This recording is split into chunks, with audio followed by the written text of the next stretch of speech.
You ever notice how we're always told to toughen up and stop crying?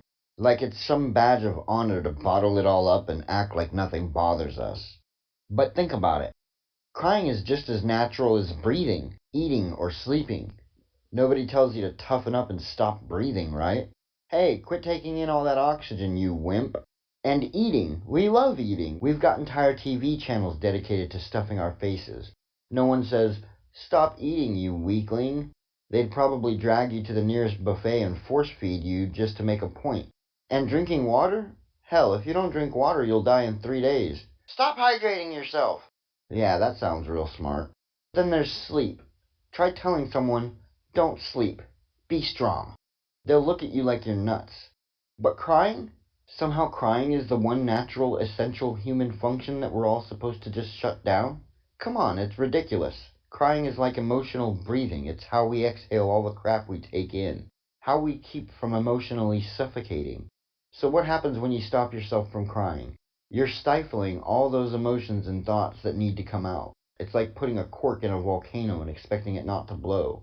You're stunting your emotional growth, keeping yourself from reaching those aha moments.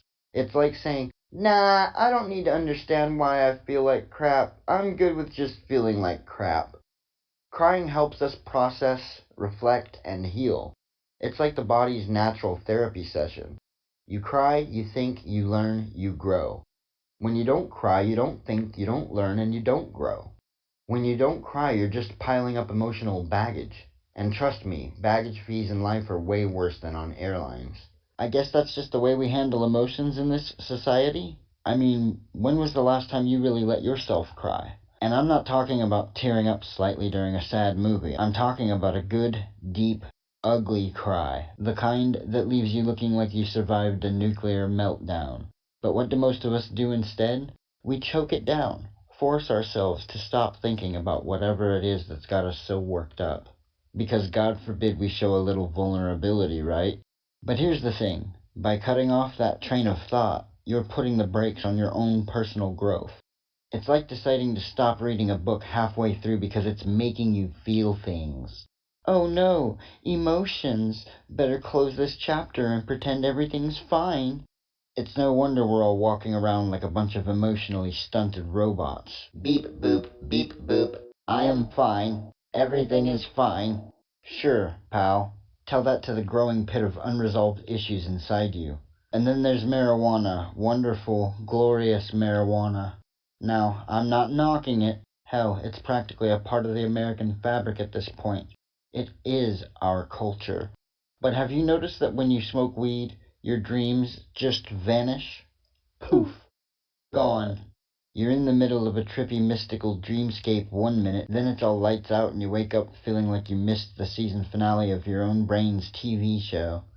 Dreams, man, they're supposed to be your brain's way of working through all the subconscious crap, preparing you for the future.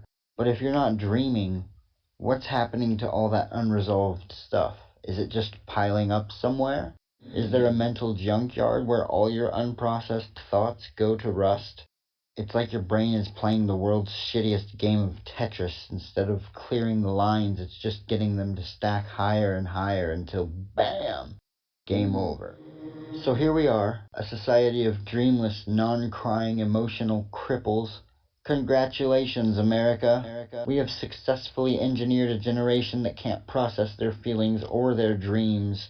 Maybe that's why we're all so obsessed with reality TV. It's the only place left where you can see people actually experiencing something, even if it's just the thrill of throwing a drink in someone's face. Maybe it's time to let ourselves cry a little more, dream a little more, and actually feel something. Because at the end of the day, that's what makes us human, right? Otherwise, we're just another bunch of robots going through the motions and missing out on the messy, beautiful chaos of being alive. So next time you feel like crying, let it out. Embrace the tears.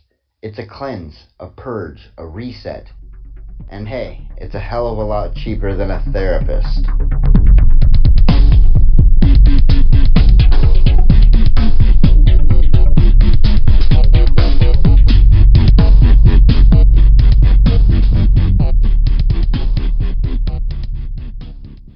You cry, you think, you learn, you grow.